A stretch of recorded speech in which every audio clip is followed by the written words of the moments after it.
안녕하세요. 오늘 여러분과 함께 깊이 파헤쳐 볼 주제는요. 건강한 개 분변에서 분리된 특정 프로바이오틱 균주입니다. 바로 리길락토바실러스 애니멀리스 LA1이죠. 네, 안녕하세요. 이게 2025년 국제 학술지 뉴트리안츠에 발표된 연구인데요. 고지방 식이를 한 쥐에게 이 균주를 투여했을 때 정말 비만 억제 효과가 있는지 또 있다면 어떻게 작용하는지 그걸 탐구한 내용입니다. 맞습니다. 이번 탐구의 목표는 이 특정 균주 LA1이 비만에 대해서 어떤 잠재력을 보이는지, 그리고 그 기전은 무엇인지, 이 전임상 쥐 모델 연구를 통해서 이해하는 것이었어요. 네. 그래서 기본적인 프로바이오틱 특성부터 시작해서요. 쥐의 체중이나 대사, 또 장내 미생물에 미친 영향까지 한번 살펴보는 거죠. 자, 그럼 하나씩 좀 풀어볼까요? 먼저 무엇이 이 LA1을 잠재적인 프로바이오틱스로 만드는 걸까요? 연구진이 실험실 환경, 그러니까 인비트로에서 테스트를 했겠죠? 네, 그렇습니다. 일단은 혹독한 환경에서 살아남아야 하잖아요. 인공 위액이나 장액 환경에서도 그냥 생존한 게 아니라 약간 증식하기까지 했어요. 오, 증식까지요? 네. 그리고 중요한 게 장 표면에 잘 달라붙는 능력인데 그 표면 소수성이라고 하죠. 그게 75.86%로 꽤 높게 나왔습니다. 달라붙을 가능성이 높다는 거죠. 붙어야 제 역할을 할 테니까요. 그렇죠. 그리고 뭐 당연히 해롭지 않아야 하고요. 용혈성 같은 건 없었고 일반적인 항생제는 또 감수성을 보였고요. 안전하다는 거죠. 기본적인 생존력과 안전성은 확인됐군요. 혹시 뭔가 특별한 기능 같은 건 없었나요? 실험실 단계에서요? 여기서부터가 좀 흥미로운데요. 잠재적인 대사 활성 같은 걸 본 거죠. 콜레스테롤 저하 능력이 한 50% 정도 나왔어요. 50%요. 절반이나요? 네, 꽤 높죠. 그리고 담집산 분해 능력, BSH 활성이라고 하는데 이것도 확인됐고요. 또 당소화 관련 효소, 알파글루코시다제라고 했는데 이걸 억제하는 능력도 한 54% 정도로 높게 나왔습니다. 그건 탄수화물 흡수를 좀 늦추는 효과랑 관련이 있겠네요. 맞습니다. 심지어 지방산을 직접 흡수하는 능력까지 보였어요. 한 67% 정도 흡수율을 보였죠. 와, 지방산까지요? 네. 그러니까 이런 실험실 결과들을 보면 이 균주가 비만하고 관련된 여러 기전들에 직접적으로 좀 관여할 수 있겠구나. 그런 기대를 하게 만드는 거죠. 그렇군요. 실험실에서는 아주 유망해 보이는데요. 그럼 이걸 실제로 16주 동안 고지방 식이를 한 쥐에게 투여했을 때는 어떤 결과가 나왔을까요? 여기서부터가 진짜 궁금한데요. 네, 여기서 정말 흥미로워지죠.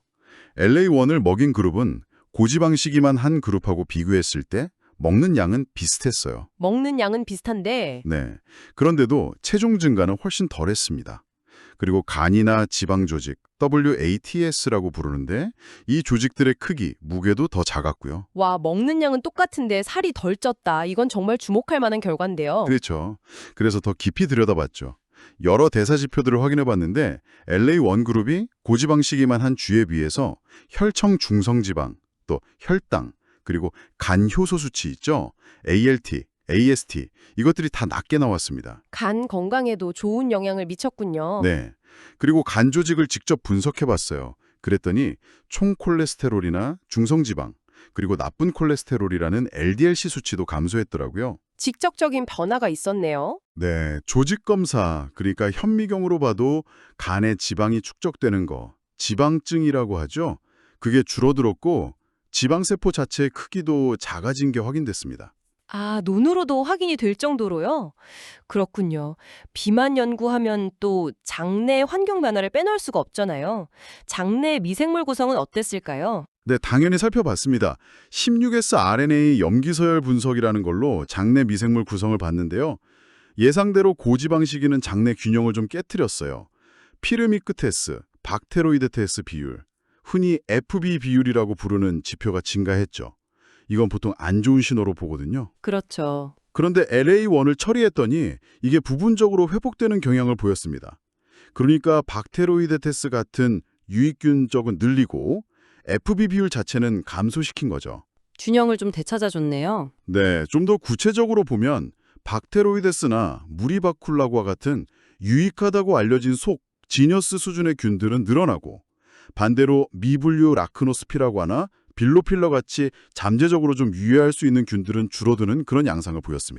미생물 구성이 바뀌면 걔네들이 만들어내는 대사산물도 달라졌을 것 같은데요. 정확합니다. 그 변화를 연결해서 봐야죠. 특히 중요한 게 단쇠지방산, SCFA인데요. 이게 장 건강에도 중요하고 우리 몸 전체의 대사 조절에도 영향을 미치거든요. 네, 많이 들어봤어요. 부티르산 같은 거요. 맞아요. 아세트산, 프로피온산, 부티르산 같은 것들인데 고지방식이라 하면 얘네들이 줄어드는 경향이 있어요. 그런데 LA1을 투여한 그룹에서는 이 총 SCFA 양이 다시 의미 있게 증가했습니다. 아, 장 환경이 좋아졌다는 또 다른 증거네요. 그렇죠. 장내 미생물 변화와 그 기능적 결과가 일치하는 걸 보여주는 거죠. 그러면 이 장에서의 긍정적인 변화가 결국 간까지 영향을 미쳤다고 볼 수 있을까요? 간 대사에는 어떤 변화가 있었나요? 네, 그래서 간 내부의 화학작용, 즉 대사체 분석까지 진행했습니다.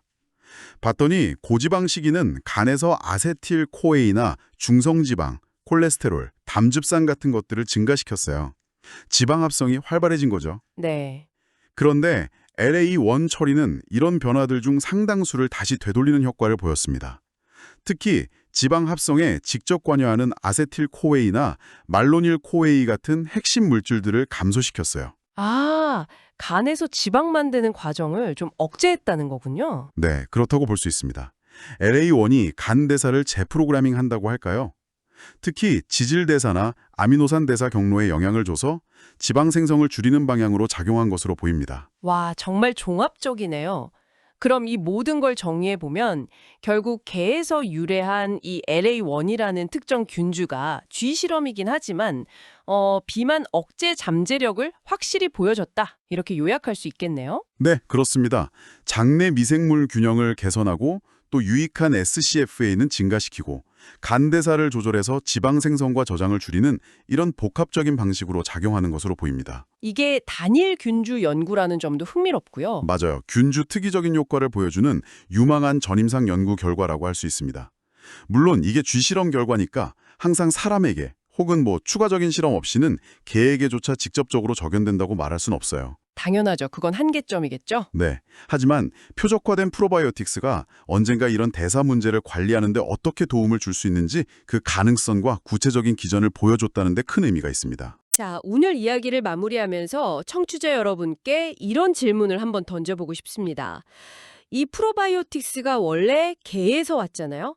그런데 쥐에서 이런 효과를 보였단 말이죠. 네. 그 점이 흥미로운데요. 그렇다면 이 프로바이오틱스의 기원, 그러니까 원래 살던 숙주종이 다른 숙주, 예를 들어 인간이나 혹은 다른 동물에서의 효과에 어떤 영향을 미칠 수 있을까요? 좋은 질문입니다. 어쩌면 숙주 맞춤형 프로바이오틱스라는 개념으로 이어질 수도 있겠네요. 특정 숙주에서 유래한 균이 그 숙주나 혹은 유사한 생리적 환경을 가진 다른 숙주에게 더 잘 작용할 가능성 같은 거요? 네, 그럴 수도 있겠네요. 그래서 미래에는 좀 더 개인화된 장건강 관리 전략의 하나로 각자에게 더 잘 맞는 그런 숙주 맞춤형 프로바이오틱스를 찾는 게 중요해질 수도 있지 않을까. 이런 생각을 해볼 수 있겠습니다. 네, 정말 흥미로운 생각거리네요. 오늘 깊이 있는 분석 감사했습니다. 네, 감사합니다.